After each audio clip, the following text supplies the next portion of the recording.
hello लोगोफोर खुलुमबाय आरो नोंथांमोनखौ बयखौबो गिबियावनो एबाउट बड' सेलिब्रिटिज इउटुब चेनेलावहाय बरायग्रोनानै लाग्रोनाय जाबाय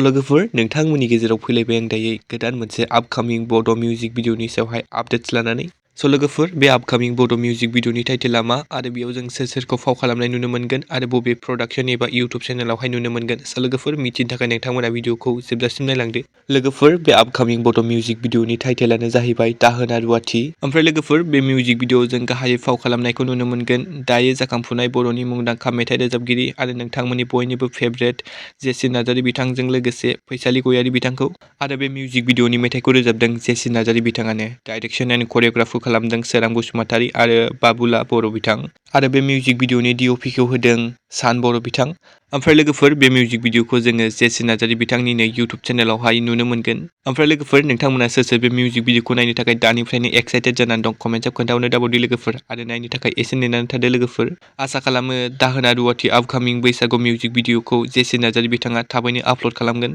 लोगोफोर दिनैनि सर्ट आपडेटआ बेनोमोन नोंथांमोना भिडिअखौ नायना मोजां मोनोब्ला लाइक खालामबानो जाबाय आरो सोरबाफोर चेनेलाव गोदानै फैदोंब्ला साबस्क्राइब खालामना होबानो जाबाय बेबायदिनो आपकामिं बड' मिउजिक भिडिअ आरो मुभिसफोरनि आपडेट्स मोनबाय थानो थाखाय लोगोफोर दिनैनि भिडिअआ एसेनोसै गोजोन्थों एन्ड थेंक्स फर वाचिं